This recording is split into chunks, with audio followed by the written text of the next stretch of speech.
Jeffrey slowly opens his crusty eyes. He can already feel the throbbing pain in his head from all the junk food he ate last night. He checks his phone. It's 3 in the afternoon. He's got assignments to hand in tomorrow. But what do you think Jeffrey does? He opens up TikTok and starts scrolling. I'll just look at a couple of videos and then I'll go brush my teeth, thinks Jeffrey. 2 hours later and he's still scrolling. And by the time that he gets up, there's only a couple hours left of daylight.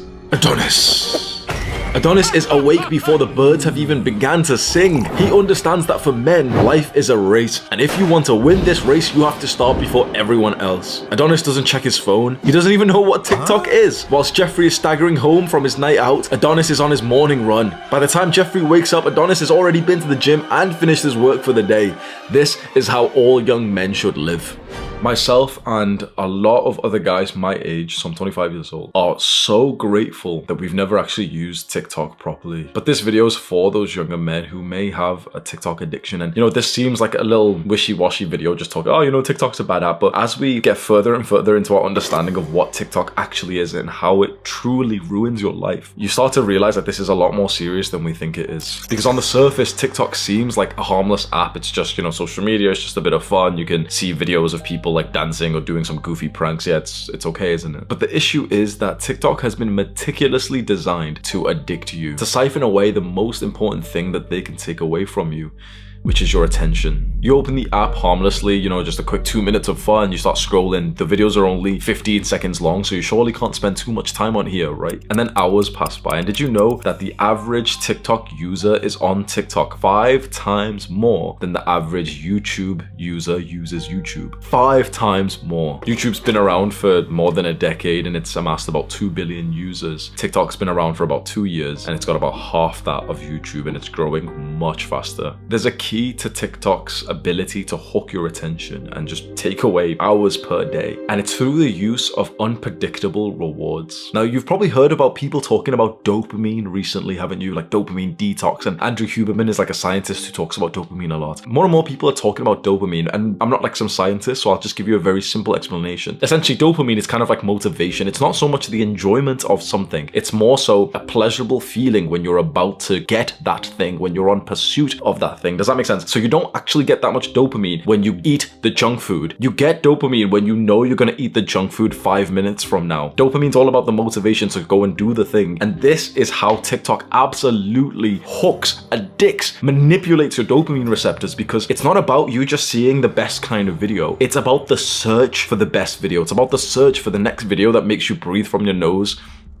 Just scrolling and scrolling and scrolling, and your dopamine's just hyperactive because you never know, the next scroll might be really, really interesting. If you've ever studied psychology, you might know that there's a very famous experiment that found this out like decades ago, and this was called the Skinner rat box. B.F. Skinner is a very famous psychologist, mostly because of this experiment. B.F. Skinner ran an experiment where he put rats inside of a box. Skinner observed that the animals responded most to random rewards. The mice or rats or pigeons would press a lever and sometimes they get a small treat, other times a large treat, and other times nothing at all. Unlike the mice that received the same treat every single time, the mice that received variable rewards seemed to press the lever compulsively. This is the key to TikTok's addiction strategy. You couple that strategy with the fact that Tinder has an endless scroll, like you can't get to the bottom, you just keep scrolling and scrolling and scrolling. It's almost like it's psychological warfare, because you see that the creators of TikTok know what they were doing when they created a platform like this. They know that this would addict you severely, and that there's such a level of friction to stop the pursuit of the next dopamine-filled TikTok. To close the app is actually kind of difficult. It's not uncommon for us to hear of some young guys who are spending more than 1 to 2 to 3 hours per day on TikTok, and there's literally some guys who are more on the extreme side, 5, 6, 7, 8 hours a day. I can already sense that there might be some people watching this who may have fallen victim to like the Jeffrey propaganda that's come from these companies, and you might literally have like this conscious thought right now thinking, oh, but like, you know, it's not that bad, like I only do it a little bit, I only do it like 1 hour a day or 2 hours, or you know, like everyone else in my school uses it. You've got to understand, having a thought like that actually shows that you don't have much respect for yourself, because as a young man, you must know this. Your time,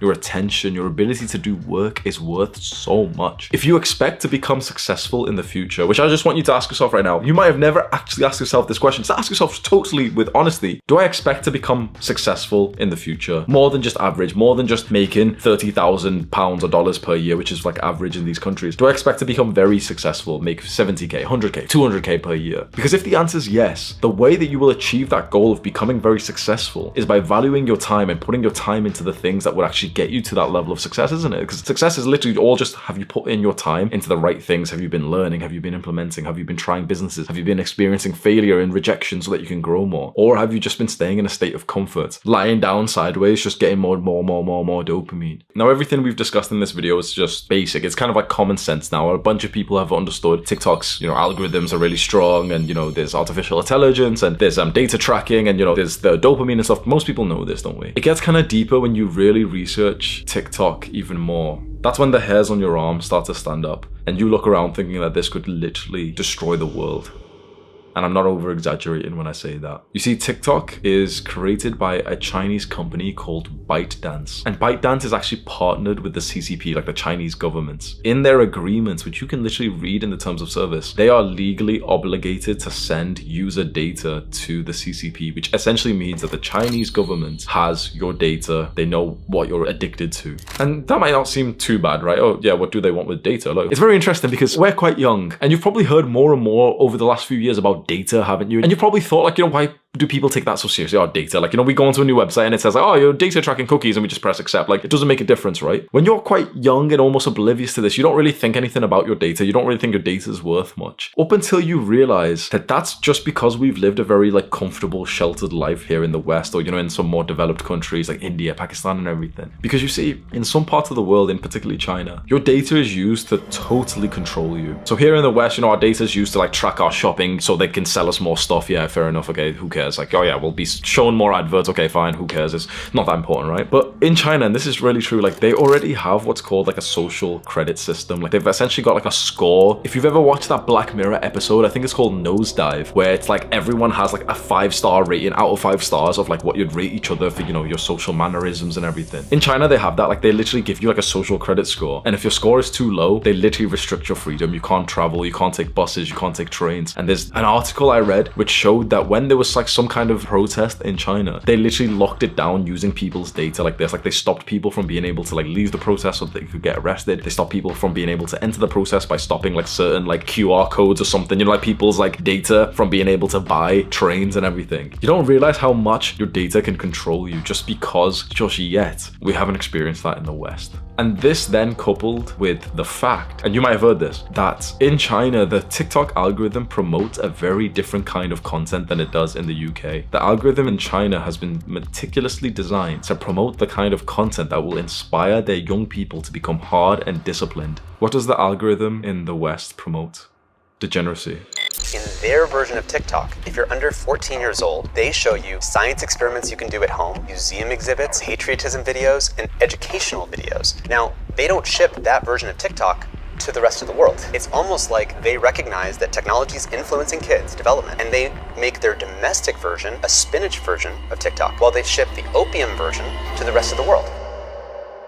How is this linked? What does this all mean? So TikTok in the West promotes degeneracy, and you've known this, right? You've seen these little TikTok girls shaking ass and all this. Like sometimes you see like real fucking porn, like you see some like actual like nudity on TikTok in the West and everything. Little 13-year-old boys are seeing this stuff. This was actually an interesting article. If a 13-year-old boy typed OnlyFans in TikTok, some shit like that, like if he typed it or searched it or whatever, he would be then shown like a bunch of OnlyFans. Like, of course, do you know what I mean? If you search OnlyFans, or if you like show an interest in like the OnlyFans and the data picks up, no matter if it even knows that your account is owned by a 13-year-old, it will start to show you literal OnlyFans models that are trying to tell you to like, subscribe to their fucking OnlyFans list. Do you understand the severity of this? Because many people won't at this point. This just seems, oh, well, like, yeah, they're just making people here degenerates, like addicted to sex and, shaking ass or whatever in China, making them productive. It doesn't seem that bad, right?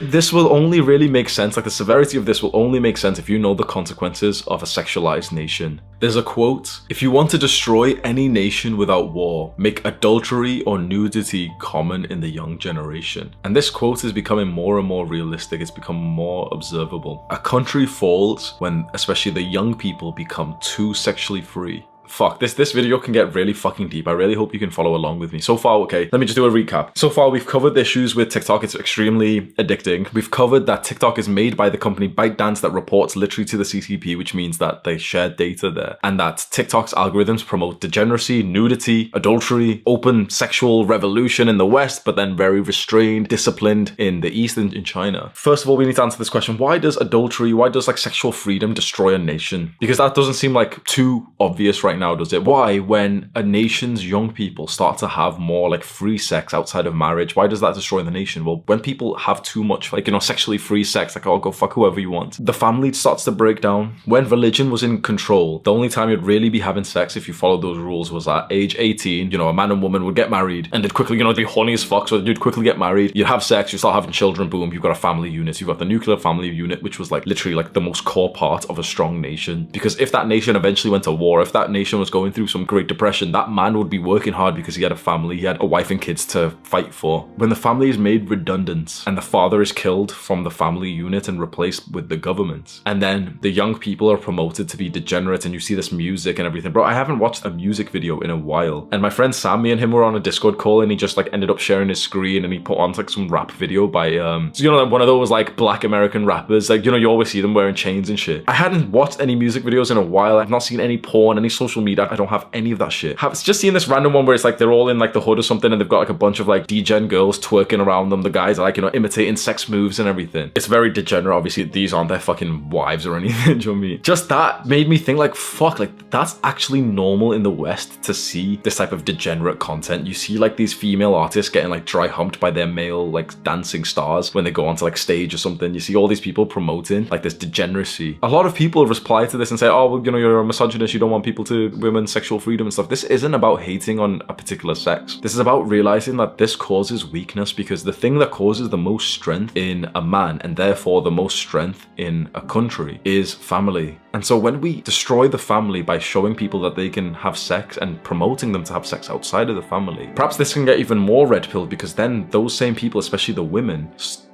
this gets very fucking red pilled, honestly. Like, you start to see all the plots like linking together. I'll put this all together soon. But the next thing we need to discuss is what happens when sexual freedoms are opened. What happens when people, young people, are allowed to like to just fuck, and it's just normal to be on Tinder and stuff. Men get extremely horny, and so men really want to fuck, and so men start crowding and start wanting to fuck the same girls, and, you know, they're sending the messages and everything. That means that women's self-esteem and like, you know, self-identity starts to inflate, because an average girl is now getting the attention of like a fucking 100 years ago. An average girl is getting hundreds of messages, literally like almost like a rock star level attraction that she's getting, and she's literally just like a 5 or something. And I don't say this to like disrespect her, I'm just saying like the brutal truth. So what happens if sexual freedom is opened up? Men are now allowed to like hoard women and start texting them all the time. And, you know, of course, like when you're allowed to just fuck as a guy, it's like, you know, you may as well go shotgun strategy and message as many girls as possible. Women's self-esteem is rising from that, so women start seeing themselves better. When women see themselves better, they only want to fuck guys who are better than them. So this 5 now thinks that she's an 8 because of the hundreds of Tinder matches that she's getting, and now she'll only fuck guys who are 8s, 9s, and 10s. But these guys won't want to get into a serious relationship with her, which means that she will, like, this sounds fucking gross, and I don't mean to be like sexist, but she will get ran through by the chads that don't want a real relationship with her, because they still see her as a 5, even though she sees herself as an 8. You know, this is like the sort of conventional girl that you see who's like, oh, you know, all guys are the same, guys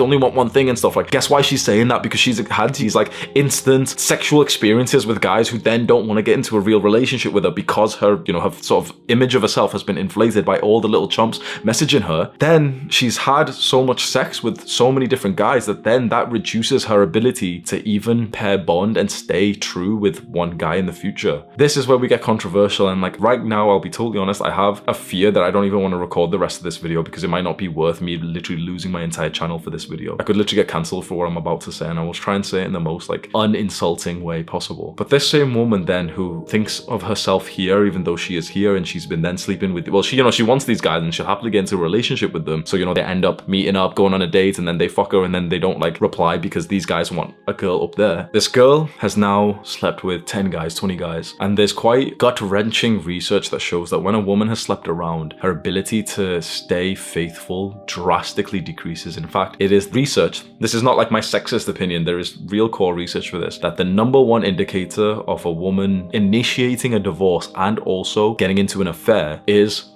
her premarital sex history. The number one indicator that she will divorce you or cheat on you is simply just how many guys she has slept with before you. What's interesting is that it is not about the number of times that she has had sex. So a woman could have sex with her boyfriend 10,000 times, and that would actually like affect her less than if she had 10 hookups just one time each. So with the promotion of degeneracy, women essentially become corrupted, and that largely destroys their ability to be able to like stay faithful with the guy that they eventually want to really get with. And this is the dynamic you see of like a bunch of like, you know, younger girls who have been really pushed to be like so sexually free when they're 16 and 17, 18, having sex since they were like 13 years old, going to parties and 18, 19, 20, you know, just enjoying themselves. Girls just want to have fun and stuff, double-digit body counts. And you know, guys aren't like free from the responsibilities of this as well. I'll discuss guys, but I just want to talk about what happens to girls. She gets to 22, 23, 24, she wants to start taking things a bit more seriously. She slept with 15 guys, 20 guys, she's, you know, had a couple of relationships here and there. And eventually when she's 29 years old, 30 years old, 31, you know, she's had like 10 years working and everything, and now she really wants to get married. She's got pressure from her parents to have kids and everything. Then she meets a chump like you, and you're a real man who'll take care of her, who doesn't just want her for sex like all those fuckboys did. Yeah, all those assholes did. They just used. Then she meets a real man like you.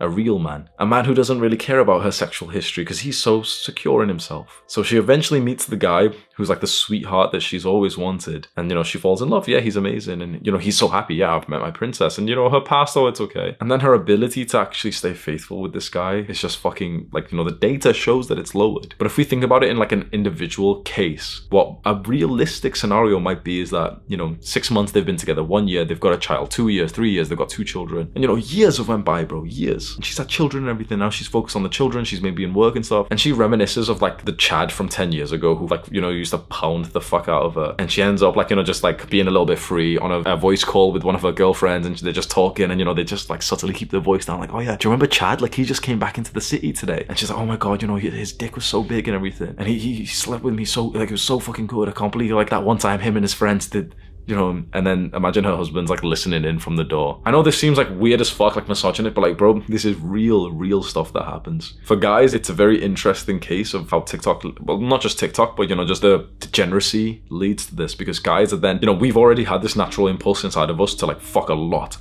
And so when we're then heavily promoted to do so, and it's kind of open to, you're being sold sex more than you realize. Like, you're being castrated. Like all these porn websites, TikTok, social media, you know, like they know that you're so addicted to sex, so that they've just like allowed women to, you know, present themselves in this way, because then they're just hooking your attention and they make more money from you. And so the majority of guys go through life just totally just addicted and just distracted by like the sexual shit they see on screens, by, you know, movies and music videos and porn and everything. And the top 10% of like chads, you know, the top 10% of guys, they're eligible to have sex. And so it's a really weird dynamic where like literally the majority of guys have a porn addiction. They're totally lonely, and yet just a small percentage of men have got literally an astronomical body count, like have slept with so many women that you wouldn't even believe. You know, there's men out there who have quite literally slept with thousands of women, and there's a fair amount of guys who have slept with hundreds of women, and yet there's millions, billions of guys who have never even kissed a girl before. So all of these problems, you know, stem from degeneracy. Degeneracy is promoted by TikTok, and all these problems lead to a weak country. It leads to a country that doesn't have a strong family unit. It leads to a country that has men who don't have children, who don't have wives to work hard for. And so those men just kind of, you know, sleep away into the darkness and just go to work, grudgingly come back and just like jack off. And 10 years from now, it'll be the exact same routine, but they'll come back and exchange 0.1 Ethereum for a cuddle in virtual reality, fucking metaverse.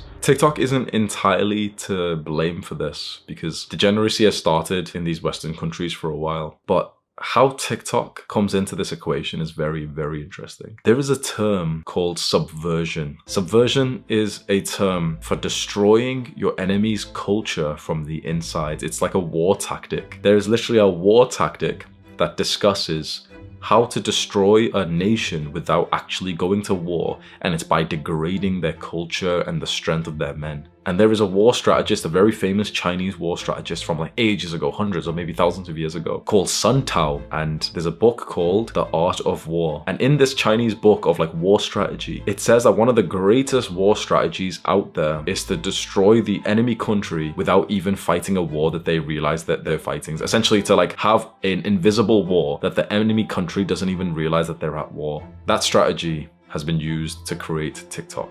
It is literally destroying like the culture, the values of other countries, promoting degeneracy at like a compounding scale, weakening the men there. I heard this, I don't know if this is true, but school kids in China are being given the art of war to study in school. Like that's like compulsory reading. In the UK, we have fucking Biff and Chip. Like we have like these books that we've been reading since like, you know, oh, Biff kicked over the ball into his neighbor's backyard and he's gotta go get it. We've been reading this shit. China's been preparing for war, openly stating that they are going to war. And everyone here is too busy just twerking.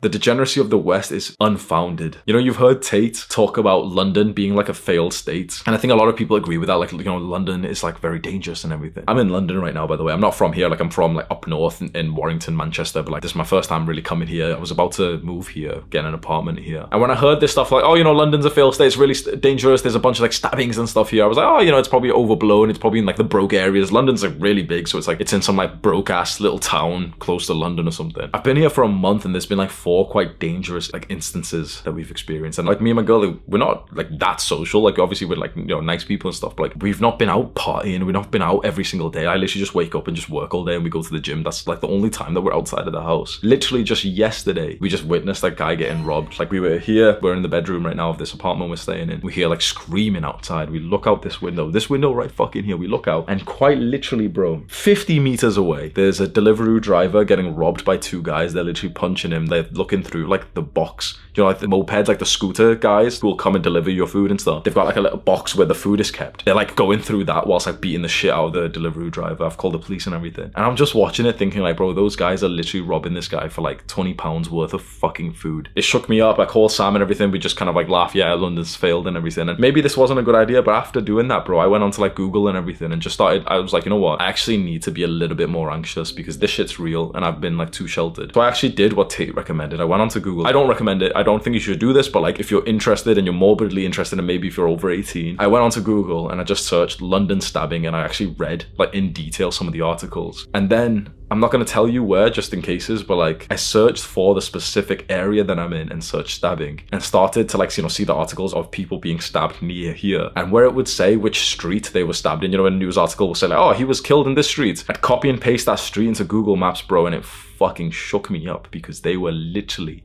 less than 5 minutes walk from here. How is this related to what we're talking about? Well, when degeneracy causes a nation to start like, you know, declining and the men become more weak and the men don't have much to work hard for, then the country starts like performing worse. The hard financial time starts hitting, then people are really fucking broke and then, you know, there's no fucking father. Do you think the people who are stabbing around here, do you think those guys have got like good quality father figures in the home? Of course not. Degeneracy is leading to the father being killed off away from the home and, you know, the single mother who's going to raise the child. And so these guys who are out here stabbing, these guys who are out here fucking robbing people and attacking people for £20 worth of food, I can guarantee they're not going to go home to like some positive loving father. Of course they're not, right? The 2 guys out here just robbing this guy for £20 worth of food, they're not going home to some like loving family, are they? They're not going home to some loving parents, masculine father, feminine mother, are they? The father's being killed away from the home, and when the father gets killed, the boy isn't going to be raised to be successful. The thing is, the West does not want to listen to these statistics. I think this video might get me fucking fully, like this video might get age restricted or something, fine. This video might get demonetized, fine. I fear that this video would literally like cause me to get silenced. And I really, like, I don't even know if we're going to release this video, honestly. Like, I've already had it in my, okay, I'll send it to my editor, I'll get him to do the first draft, and me and my team will come together and literally just see, like, is it worth the risk? The West doesn't want to talk about this. There are severe consequences to a child being raised without a father. And that specifically means, like I have to say this, that specifically means that there are problems to a child being raised by a single mother, and that stems from the degeneracy that's happening. It stems from this you go girl attitude, like, you know, this woman who's, you know, slept around more and then she's got a higher body count and then now she's got less of a chance to pair bond with her husband, and then she eventually goes and cheats or she files a divorce and she can raise the kids all by herself because this woman, who is a victim in her own right, has been conditioned and brainwashed since 5 years old to say like, yep, you can do everything that a man can, you don't need a man, you go girl, yes, you go girl, you can have a career, children, and raise the children by yourself, you don't need a man, the government will pay for you.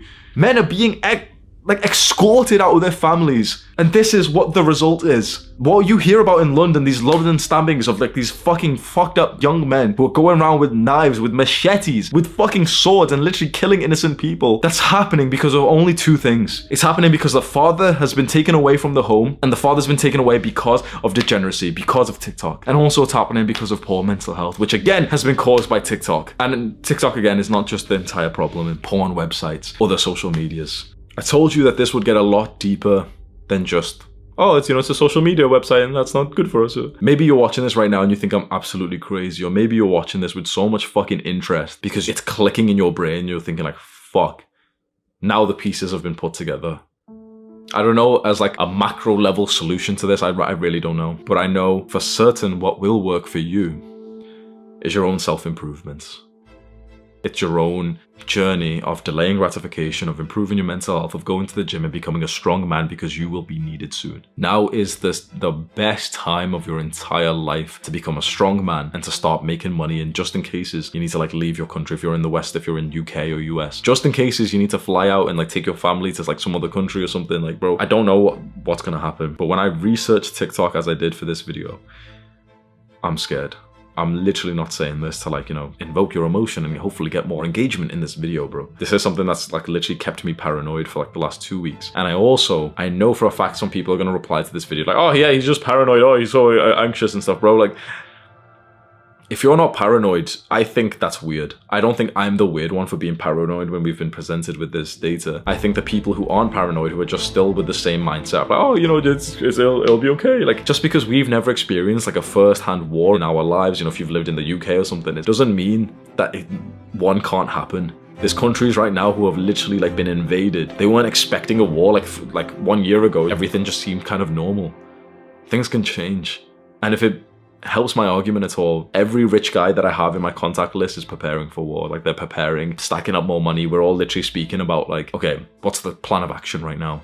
Every rich guy, bro, every single guy that I know who's in my contact list who's worth more than 1 million, every single one of them is slightly paranoid. Every single one. And in fact, you can even go see like their social media pages, their YouTube channels and everything. And they've literally been like subtly mentioning shit like this for like the last 2 years. And I only just picked up now. What's so interesting is that all of like the broker guys, all like, you know, the broke random guys out there who, you know, just so ignorant to all this stuff. They're the kind of guys who are saying, oh, well, just chill, bro. What were you? Oh, come on, come to the pub. Come play some video games, bro. Distracting themselves. That's a lot to take in, so I don't know what else to say to you, bro. Watch this video right now.